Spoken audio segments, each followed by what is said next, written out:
할렐루야. 오늘 저희들이 함께 읽으신 사도행전 23장 17절에서 30절의 말씀을 가지고 사도행전 강의 86번째 시간 최악을 최선으로 바꾸시는 하나님이라는 제목을 가지고 함께 은혜를 나누도록 하겠습니다.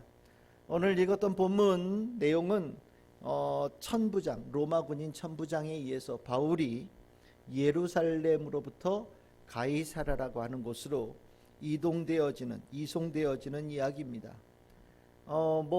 예루살렘을 떠나서 가이사라로 가는 것은 전에 바울이 예루살렘으로 올 때 가이사라를 통해서 예루살렘으로 왔거든요. 그러니까 한 도시에서 한 도시로 이동하는 것처럼 느껴질지 모르겠는데, 이 안에는 일단 먼저 봐야 될 것은 굉장히 중요한 사건이고 또 이 안에 중요한 역사의 변곡점이 등장을 합니다. 그것은 무엇이냐면 복음이 예루살렘을 떠났다는 것이고요. 예루살렘을 떠난 복음이 이방 제국의 중심인 로마로 향하기 시작했다는 말을, 이 의미를 이 오늘 본문 안에 나오기 때문입니다.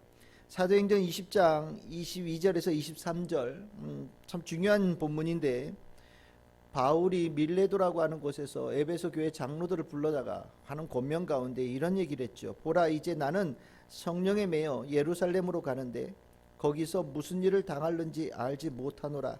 오직 성령이 각 성에서 내게 증언하여 결박과 환란이 나를 기다린다 하시나 라고 바울이 스스로 고백했습니다. 그리고 나서 그 뒤에 나오는 얘기들은 이제 내가 성령님의 이끌림을 받아서 가겠다라는 얘기인데, 오늘 이 안에서 분명히 보면 알겠지만 예루살렘이라고 하는 곳에 가야 될 이유가 무엇이냐면 예루살렘이 그 다음에 진행되어질 중요한 출발점이 되기 때문이기 때문에 바울은 꼭 예루살렘으로 가겠다라고 얘기를 합니다. 이제 예루살렘으로부터 이제 복음은 새로운 길로 출발하기 시작한다라는 거예요. 그 새로운 길의 출발은 이제까지 복음이 전하여졌던 그 과정과는 좀 차원이 다른 복음에 전하여지는 길이 된다라고 바울은 이미 성령님을 통해서 깨달음을 얻었는데, 그 일이 오늘 읽었던 본문 가운데 천부장에 의해서 바울이 가이사랴로 이송되어짐을 통하여서 되어지는 것을 오늘 볼 수 있습니다. 이제 더 이상 예루살렘은 복음의 중심지가 되지 않습니다. 특히 이 예루살렘의 상징적인 건물, 그 성전은 하나님께서 계시는 곳으로서의 기능을 상실하게 되어지고, 그들이 복음에 대해서 강하게 반대 의사를 나타내고 또 복음을 전하는 자에 대해서 죽이려고 했던 그 일들이 예수님에게서뿐만 아니라 예수의 부활을 분명히 경험했음에도 불구하고 예수의 부활을 증언하는 바울을 죽이려고 하는 그 일을 통하여서 이제 예루살렘은 완전히 복음으로부터 결별되어지고 순위가 굉장히 후순위로 밀리게 되어지는 일이 일어나게 되어집니다. 그리고 오늘 이 본문에서 또 한 가지 특징이 무엇이냐면 예루살렘 교회가 잠잠해요. 이제까지 누가 사도가 갇히거나 아니면 어려운 일을 당할 때, 이제까지 사도행전에서 보면 모든 교인들이 모여서 기도하고 하나님의 은혜를 입고 그래서 또 일이 잘 되어지고 풀려나고 기뻐하는 일들이 반복되어져서 나타났었거든요. 바울만 하더라도 옥에 갇혔을 때 기도하는 가운데 옥문이 열리기도 하고 이런 기적들이 있었는데, 오늘 본문에 보시면 바울이 정말 그렇게 어려운 일을 당하고 정말 죽을 위기에 성에 큰 소동이 일어났음에도 불구하고 예루살렘 교회는 아무 얘기가 없습니다. 즉, 이 누가가 사도행전의 이 이야기를 통하여서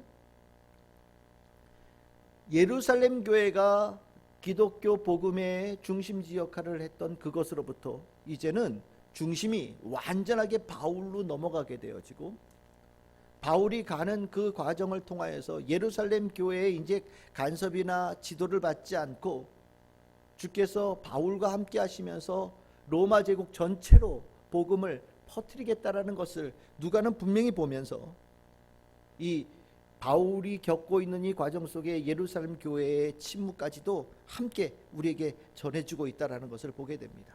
한마디로 어쨌든 오늘 이 예루살렘을 떠나서 가이사랴로 이동되어지는 이 이야기는 그냥 평범한 하나의 사건이라고 보여질지 모르겠지만 앞으로의 복음의 역사에 있어서는 굉장히 중요한 변곡점의 이야기가 됩니다. 그리고 이제 더 이상 유대인들도 아니고 예루살렘 성전도 아니고 또 예루살렘 교회가 중심도 아니고 이제 바울과 함께하는 성령님, 바울을 통하여서 로마 제국의 중심지 로마로 향하게 되어지는 그 과정 속에 복음의 역사가 크게 일어나게 되어지는 것이 더 중심적인 메시지라는 것을 오늘 이 누가는 사도행전을 통해서 우리에게 가르쳐 주는 겁니다.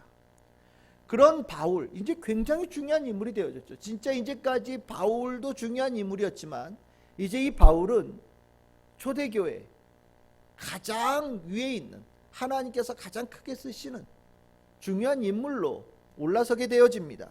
그리고 그렇게 중요한 인물의 바울에 대해서 하나님께서는 아주 적극적으로 개입해 가기 시작하십니다. 보이지 않는 손길을 통하여서 모든 상황을 주도해 가시면서 그 모든 상황을 주도해 가시는 과정 속에 최악의 상황을 최선의 방향으로 바꿔 가시는 은총을 하나님께서는 이 바울에게 허락하십니다. 우리가 기도할 때 이런 표현 많이 쓰지 않습니까? 하나님께서 눈동자처럼 보호하신다. 이 눈동자처럼 보호하신다라는 그 의미가 오늘 읽었던 본문에 바울에게 행하신 하나님의 보이지 않는 손길을 통한 돌보심이 바로 그런 모습이 아닌가라는 생각이 듭니다. 오늘 이 본문에 이 눈동자처럼 보호하시면서 최악의 상황을 최선의 상황으로 바꿔가시는 이 과정들을 이렇게 몇 가지를 보면 여러분들 분명하게 저와 똑같은 생각을 가지실 거라고 저는 생각합니다. 첫 번째로 보시면 바울을 죽이겠다라는 유대인들의 비밀 서약에 맞서서 하나님은 그 비밀 서약을 바울을 보호하는 비밀 서약으로 대응하시는 모습이 등장을 합니다. 유대인들이 40여 명이 남는 암살자들, 그리고 그 뒤에 버티고 있는 대제사장, 유대교 지도자들의 그 비밀회동, 정말 이 비밀회동은 엄청난 힘을 가지고 있는 거예요. 한 사람을 죽이는데 40명의 암살자라니요. 이거 엄청난 일이지요. 이 비밀회동 중에 아주 정말 대단한 비밀회동인데 하나님께서는 이 비밀회동에 맞서서 바울을 보호하는 중요한 비밀회동을 이 천부장과 바울, 그리고 바울의 생질이라고 하는 이 모임 가운데 이루셨다라는 거죠. 오늘 읽었던 본문 사도행전 23장 17절에서 22절에 보시면 천부장과 바울의 생질이 만나는 이야기가 나오는데, 특별히 19절에 보시면 천부장이 그의 손을 잡고 물러가서 조용히 묻되 내게 할 말이 무엇이냐라고 하는 구절이 나오고, 그 다음에 22절에 보시면 천부장이 청년을 보내며 경계하되 이 일을 내게 알렸다고 아무에게도 이르지 말라라는 이야기를 하거든요. 격으로 따지면 바울의 생질과 천부장은 만나기 굉장히 어려운 조합이에요. 저한테 말씀드렸잖아요. 여기 청년이라고 하는 단어가 굉장히 어린 나이거든요. 청소년 정도 되는 거예요. 우리나라 나이 따지면 중학생쯤 되어지는 나이거든요. 아니 중학생이 천부장과 로마 천부장과 만나서 뭐 대화를 하고 뭘 한다? 참 이게 어려운 이야기인데, 바울이 백부장에게 얘기했더니 백부장이 그 얘기를 받아들이고, 또 백부장이 천부장에게 연락을 하고, 천부장이 그 생지를 바울의 권면을 받아서 만나게 되어진 일들, 전부 다 특이한 일이에요. 근데 어쨌든 간에 이 모습이 정말 일어나기 어려운 일들임에도 불구하고 정말 순조롭게 일이 진행되어지면서, 특별히 이 만남이 그냥 뭐 백부장도 있고 로마 군인도 있고 여러 사람이 있는 가운데서 만날 수도 있겠지만, 굳이 조용히 얘기를 하고 몰래 얘기를 하고 따로 얘기를 하고 절대 가서 얘기하지 말라는 비밀의 서약까지 시키는 것들을 오늘 성경 안에서는 분명히 얘기하고 있습니다. 무엇입니까? 바울을 죽이겠다라는 비밀 서약에 맞서서 하나님께서는 바울을 보호하기 위한 비밀 서약을 이루셨다라는 것을 오늘 본문에서 우리에게 보여주는 거예요. 이게 이제 최악의 상황을 최선으로 바꿔가시는 부분이죠. 두 번째로 또 볼 수 있는 것이 무엇이냐면, 바울을 죽이겠다라고 결단을 하니까 하나님께서는 바울을 안전하게 지키시기 위해서 가지고 있는 모든 것들을 동원하게끔 만드시는 변화를 만들어내셨다라는 겁니다. 바울은요, 엄밀하게 얘기하면 특별한 문제가 없었던 사람이에요. 나중에 천부장도 얘기를 하겠지만 무슨 소리입니까? 그날 사내들인 공의회에서 여러 가지 일들이 있었잖아요. 근데 이렇게 봤더니 특별한 문제가 아닌 거예요. 그러면 어떻게 되겠습니까? 어떤 특별하게 무슨 어떤 죄목이 있는 것도 아니고, 그러면 우리 같으면 경찰서에 이렇게 유치했다가 사람들 잘 안 볼 때 그냥 내보낼 수도 있잖아요. 내보낼 수도 있는 것이 천부장이 할 수 있는 일이에요. 그런데 그렇게 되어지면 어떻게 되겠어요? 바울 유명한 사람이거든요. 천부장이 방면하는 순간 바울은 정말 딱 죽기 좋은 상황이 되어지는 거죠. 그런데 바울을 죽이겠다라는 강력한 결심이 있다 보니까 천부장은 이 바울을 바깥으로 방면할 수가 없는 거예요. 혹 방면했다가 로마 시민인 바울이 죽기라도 한다면 그 책임을 천부장이 질 수 있지 않겠습니까? 그러다 보니까 바울을 보호하기 위해서 천부장은 자신이 가지고 있는 모든 것들을 다 쏟아붓는 이야기가 오늘 본문에 등장을 하죠. 사도행전 23장 23절에서 24절, 바울을 예루살렘부터 가이사라까지 이송을 시키는데 동원한 숫자가 얼마나 되느냐? 보병 200명, 기병 70명, 창병 200명. 몇 시에요? 밤 3시, 제3시에. 제3시라고 하는 것은 저녁 9시쯤 됩니다. 그러니까 저녁에 이 얘기를 듣고 부대 전체에 비상을 건 거예요. 비상을 걸어서 백부장들한테 얼른 준비하거라 라고 명령을 내리고, 보병 200에 기병 700, 그리고 창병이라고 하는데 이 창병이라는 이 단어가 조금 애매한 단어예요. 이게 무슨 단어인지 잘 몰라요. 그래서 창병이라고 번역을 하긴 했는데 어떤 학자들은 이거를 뭐 짐승이나 아니면 여분의 뭐 말 뭐 이런 것들이 아니냐라고 해석하는 사람들도 있어요. 어쨌든 한 명을 이송하는데 470명을 동원한 거예요. 이거는 죄수를 이송하는 차원이 아니라 우리가 생각할 때 마치 대통령이 어디 갈 때 경호에서 가는 그 모습보다 훨씬 더 강한 군대를 가지고 한 사람을 이송시키는 거거든요. 하나님께서는 바울을 죽이겠다는 유대인의 결심에 자그마치 470명의 보호자들을 동원해서 바울을 이송시키는 일들을 만들어 가신 겁니다. 40명이 죽이겠다라고 얘기할 때 470명, 거의 12배죠. 하나님께서는 그런 힘을 동원하여서 바울을 지키겠다는 강력하게 보호하는 것으로 바꾸어 가시는 것, 최악의 상황을 최선으로 바꾸어 가시는 일들을 바울에게 이루셨다라는 겁니다. 그리고 세 번째로 이 이야기에서 우리가 조금 눈여겨보게 될 것은, 유대인들은 그렇게 바울이 믿고 또 죄가 많아서 죽여야 될 사람이라고 굳은 결심을 하는데, 신기하게도 로마 천부장은 바울을 보면 볼수록 죄가 없는 것 같고, 바울을 만나면 만날수록 선하고 진실한 사람이라고 느껴지고, 정말 그의 마음속에 바울에게는 요만큼의 죄도 발견할 수 없다라고 판단하게끔 하나님께서 만들어 가셨다라는 거죠. 하나님께서 사람의 마음을 움직이시거든요.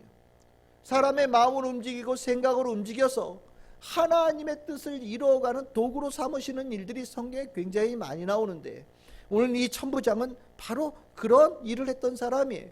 원래 천부장은 바울에 대해서 어떻게 생각했느냐? 여러분들 사도행전 21장 38절에 보시면 처음에 성전에 소동이 났을 때 바울을 딱 잡아다가 이 바울이 누군지를 묻지도 않으면서 그냥 직감적으로 이 문제 있는 사람이구나 라고 딱 집었어요.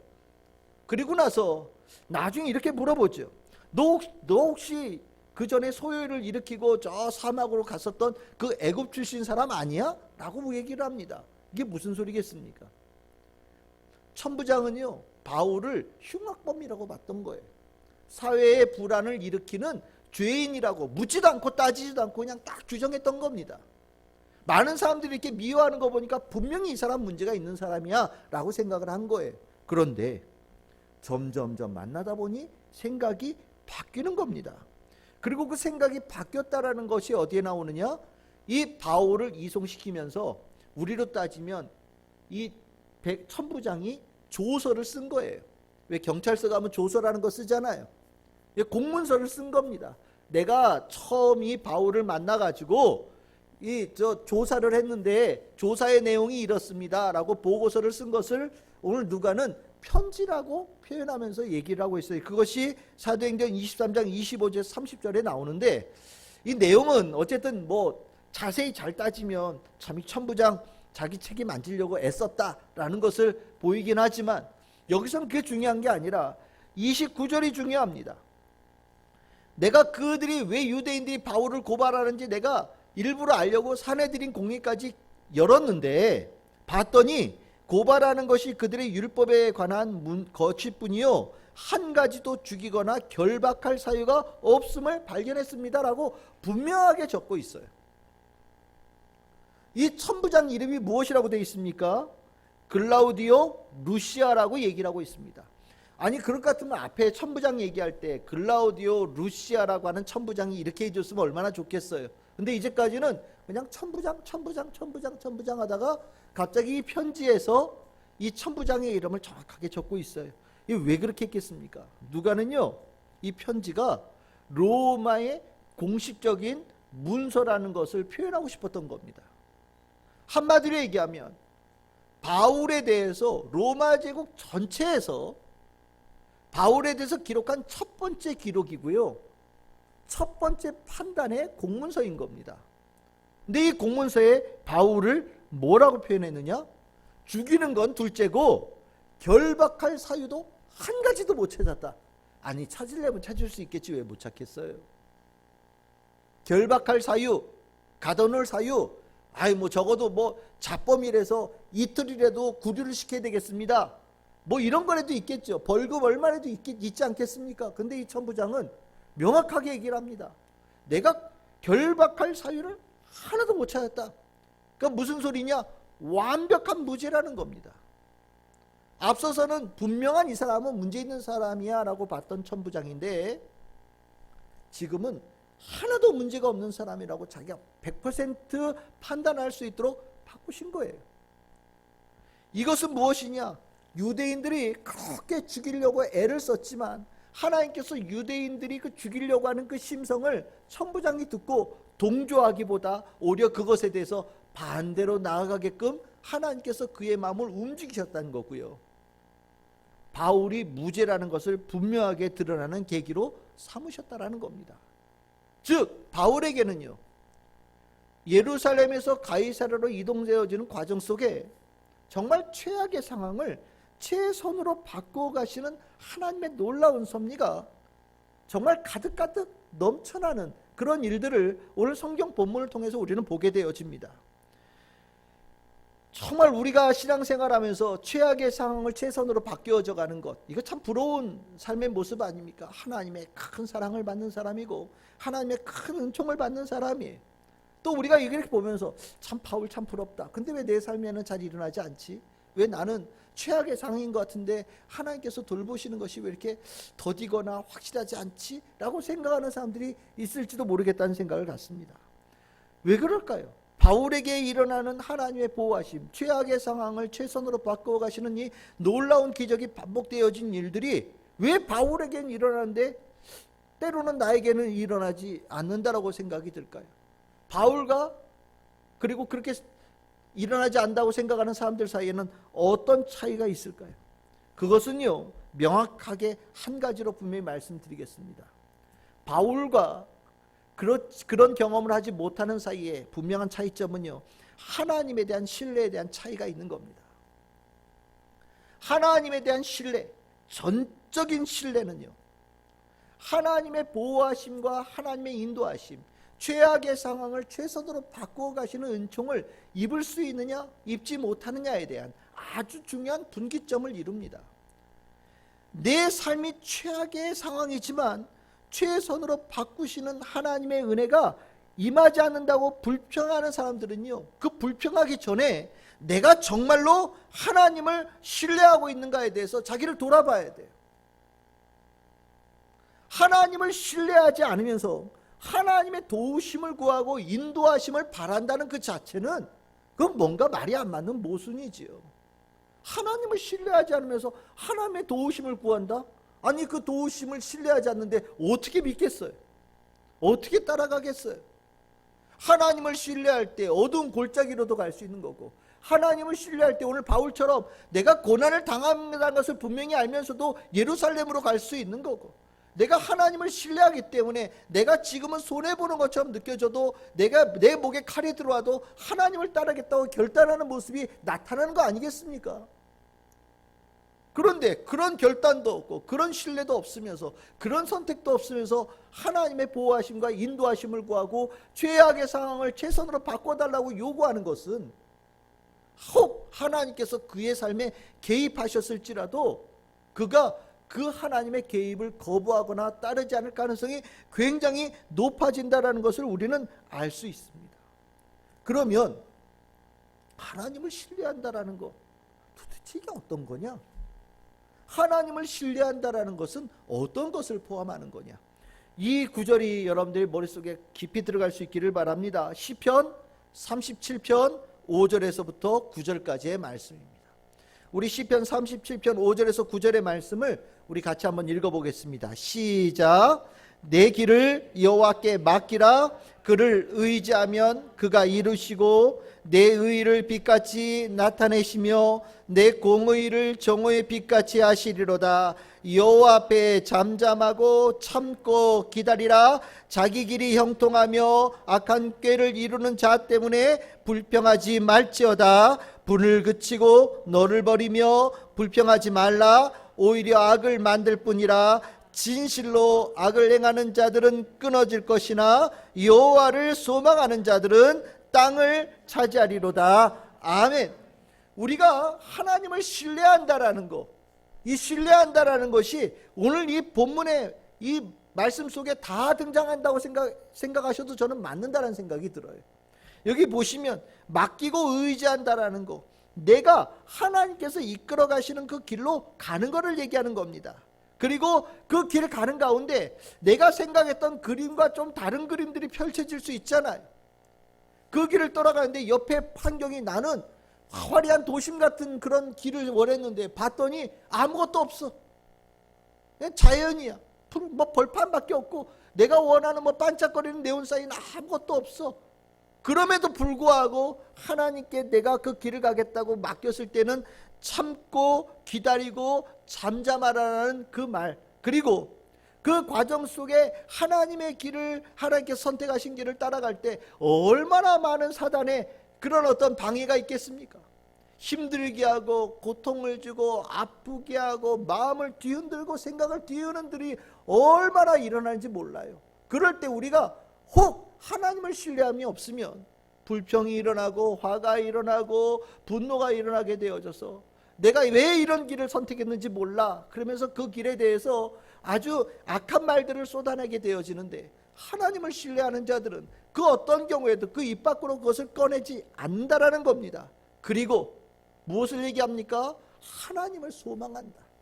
주변에 있는 환경이 아니라 저 길의 끝에 계신 하나님, 그분을 소망하면서 가야 될 길을 계속해서 걸어가는 것, 이것이 무엇이냐? 바로 신뢰라는 거예요. 우리가 하나님을 신뢰한다라고 하는 것은요, 내가 하나님 믿어요, 아시죠? 내가 하나님 좋아하는 거 알죠? 알고 계시죠? 이렇게 말로 하는 게 아니에요. 하나님을 신뢰한다라는 것은 삶의 분명한 선택이고요, 어려움을 뚫고 나아가는 것이고요, 끝에 계신 하나님의 분명한 약속의 성취를 믿고 끝까지 나아가는 것이 신뢰함이에요.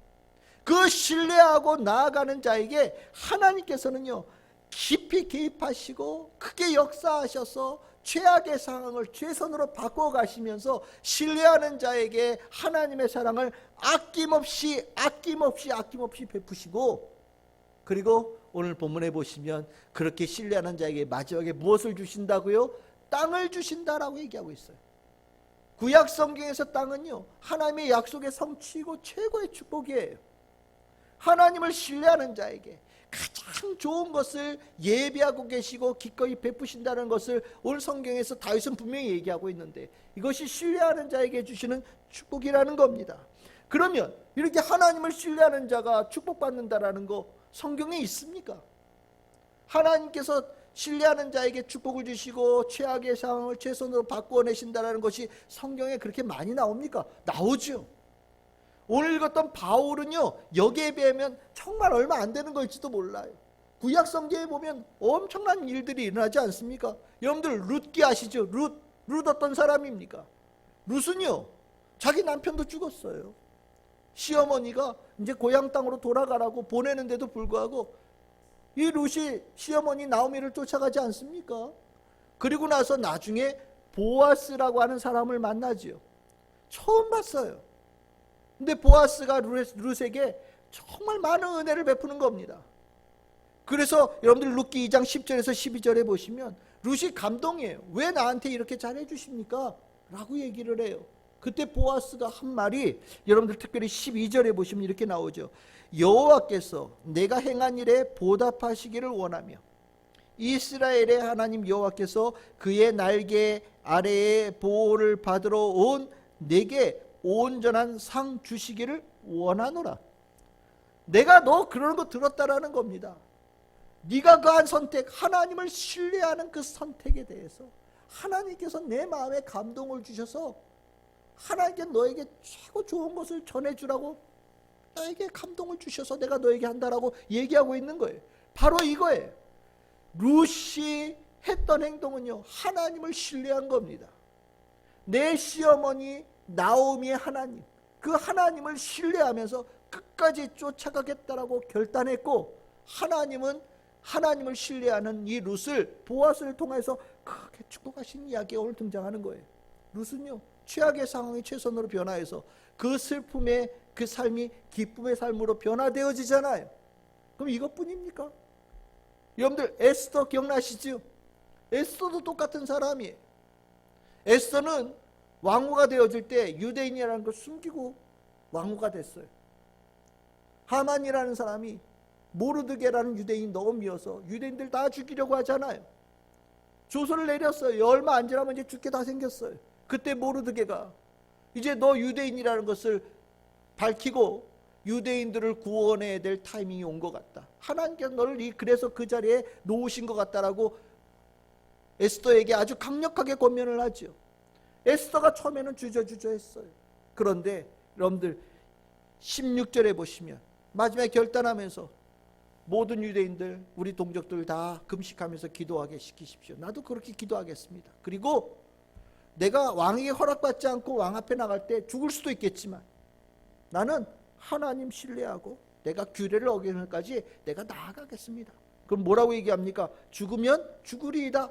대단한 결단이죠. 하나님을 신뢰하는 거예요. 하나님을 신뢰하면서 나아가는 겁니다. 이 신뢰함에 역사가 일어나죠. 유대인들이 다 죽을 위기 상황 속에 변화되어져서 유대인을 죽이려고 했던 하만이 죽고요, 유대인을 죽이려고 했던 수많은 대적들이 오히려 유대인들에서 징벌을 당하는 일들이 일어나고, 이 일을 통해서 모르드게는 높이 올라가는 일들이 역사가 일어나고, 유대인들은 이 날을 기념해서 불임절이라고 하는 절기를 지키지요. 불임절이 뭡니까? 결국 하나님을 신뢰할 때 하나님께서 구원하신다라는 겁니다. 하나님을 신뢰하는 자들에게 최악의 상황을 최선의 상황으로 바꾸시는 역사를 이루신다라는 거거든요. 이거는 이스라엘 백성들이 절기를 통해서, 절기를 지킴을 통해서 마음속에 깊이 새기는 교훈이에요. 여러분들, 이 얘기가 단체로 모여있는 책이 있죠. 다니엘서입니다. 다니엘서는 1장에서 6장까지 다니엘의 이야기가 이렇게 등장하는데 한 장 한 장 한 장이 다 이 얘기죠. 하나님을 신뢰했더니 하나님께서 그를 벗어나게 하셨다. 여러분들 특별히 6장에 보시면 정말 다니엘 미워했던 몇몇 사람이 왕 말고 다른 신에게 기도하는 사람 엄벌에 처하도록 아주 공문서를 딱 만들었잖아요. 근데 다니엘 참 대단한 사람이에요. 알면서도, 성경에 이렇게 돼 있어요. 알면서도 예루살렘을 향해서 문 활짝 열고 무릎을 꿇고 하루에 3번씩 기도하고 예배드렸다라고 얘기를 합니다. 무릎 꿇고 예배드리는 걸 어떻게 볼 수 있을까? 이건 잘 모르겠어요. 아마 다니엘 집에 나쁜 사람들이 자기 신복들을 심어놨을지도 모르겠어요. 집에서 창문 열고 예배드려. 뭐 아파트가 아닌데요. 다니엘 얼마나 높은 사람인데 큰 저택에 살았을 것이고 담이 있었을 거예요. 그러니까 아무나 볼 수 있는 집은 아니에요. 근데 그 집 안에 아마 이 대적들이 심어놓은 신복들이 있었을 겁니다. 근데 일부러 보라고 문을 열고 내가 무릎 꿇고 기도하는 것까지 다 볼 수 있게끔 드러내놓고 했다라는 거예요. 어떻게 됐습니까? 왕은 다니엘 살리고 싶어도 방법이 없어요. 사자굴에 들어갑니다. 그러면서 얘기하죠. 하나님께서 너를 살려주시기를 뭐 이러면서 들여보내요. 아침에 일어나서 새벽같이 달려갔죠. 다니엘서 6장 19절에서 24절입니다. 얘기합니다. 살아계시는 하나님의 종 다니엘아, 내가 항상 섬기는, 이걸 신뢰하는 이라고 표현해도 저는 상관없다고 생각합니다. 내 하나님이 사자들에게서 너를 능히 구원하였느냐 물어요. 그랬더니 그 사자굴 속에 있는 다니엘이 이렇게 얘기합니다. 22절입니다. 나의 하나님이 이미 그의 천사를 보내어 사자들의 입을 봉하셨으므로 사자들이 나를 상해하지 못하였사오니 이는 나의 무지함이 그 앞에 명백함이오며 또 왕이여 나는 왕에게도 해를 끼치지 아니하였나이다 하니라. 사자굴에 들어갔더니 하나님께서 이미 봉하셨고, 이 일이 단순하게 사자로부터 살아남은 것이 떠나서 바울이 옳다라는 것을 증명하는 계기가 되어졌다라는 거죠. 그리고 나서 23절에 보시면 왕이 그 모습을 보고, 다리오 왕인데 왕이 그 모습을 보고 이렇게 표현합니다. 그의 몸이 조금도 상하지 아니하였으니 이는 그가 자기의 하나님을 믿음이었더라. 그가, 다니엘이 하나님을 신뢰하였더니 하나님께서 그를 조금도 상하지 않게 만들어 주셨다. 누구 입에서 나온 얘기예요? 다리오 왕의 입에서 나온 말이에요. 하나님을 신뢰하는 자에게 하나님께서는 놀라운 은총을 베푸셔서 최악의 상황을 최선으로 바꾸어 버리시고, 이제 이 6장 24절에 보시면 다니엘을 그렇게 미워하고 죽이려 여겼다는 자들이 오히려 사자굴에 들어가서 뭐 참 이런, 그들이 굴 바닥에 닿기도 전에 예? 정말 이건 뭐 표현이 아주 극적인 표현인데 정말 기다렸다는 듯이 그 험악한 사자들이 죽여버렸다라고 얘기하죠. 완전히 상황이 바뀌어버리는 겁니다. 성경에는요 이런 얘기들이 정말 어마어마하게 많이 나와요. 무슨 소리입니까? 하나님을 신뢰하는 자에게는 하나님께서 정말 아낌없이 모든 은총을 베푸신다라는 거죠. 우리는 이 약속을 마음에 늘 새겨야 됩니다. 하나님을 신뢰하는 자에게 하나님께서는 자신이 가지고 있는 모든 것을 아낌없이 베푸시는 분이시다. 최악의 상황을 최선으로 바꿔가는 일들을 이루시는 분이 바로 하나님이시다는 것을 마음속에 깊이 새겨야 됩니다. 그래서 이 말씀을 더불어서 여러분들 머릿속에 기억하기를 바랍니다. 민수기 23장 19절입니다. 우리 다 같이 한번 읽어보겠습니다. 시작. 하나님은 사람이 아니시니 거짓말을 하지 않으시고 인생이 아니시니 후회가 없으시도다. 어찌 그 말씀하신 바를 행하지 않으시며 하신 말씀을 실행하지 않으시랴. 아멘. 오늘 이 본문은요 같은 말을 두 번 반복한 겁니다. 사람이 아니셔서 거짓말을 하지 않으신다. 인생이 아니셔서 후회가 없으시다. 그러니까 실현하는 분이 아니라는 거예요. 그리고 취소 뭐 이런 거 없다라는 겁니다. 하나님은 사람이 아니기 때문에 한 번 하신 말씀은 이루시는 분이시다. 그 말씀하신 행하며 하신 말씀을 실행하지 않는 그런 일이라는 분이 아니다. 그러니까 이 같은 말이 두 번 하면서 결국에 이게 하나 말이에요. 하나예요. 하나님은요 하신 말씀을 이루신다라는 거예요. 그럼 그 하신 말씀이 무엇이냐? 하나님을 신뢰하는 자에게 하나님께서 아낌없이 은혜를 베푸신다라는 겁니다. 그래서 이 말씀도 더불어서 여러분들 머릿속에 간직할 수 있기를 바랍니다. 이사야서 49장 15절에서 16절의 말씀입니다. 우리 같이 한번 읽어보겠습니다. 시작. 여인이 어찌 그 젖 먹는 자식을 잊겠으며 자기 태에서 난 아들을 긍휼히 여기지 않겠느냐? 그들은 혹시 잊을지라도 나는 너를 잊지 아니할 것이라. 내가 너를 내 손바닥에 새겼고 너의 성벽이 항상 내 앞에 있나니. 아멘. 여러분들 하나님께서 우리를 생각하시는 이 마음이 부모의 마음이라는 거예요. 부모의 마음으로 하나님의 손바닥에 우리 이름을 적어 놓으시고 잊지 않은 존재로 우리를 보고 계신다라는 겁니다. 그 내 하나님의 손바닥에 적혀 있는 그 이름의 존재가 하나님을 신뢰할 때, 하나님은요, 아버지, 어머니의 마음으로 가지고 있는 모든 것을 아낌없이 베푸신다라는 것이 하나님의 분명한 약속이다 라고 성경에서는 분명히 우리에게 가르쳐주고 있어요. 결국 우리가 가지고 있는 신뢰가 문제죠.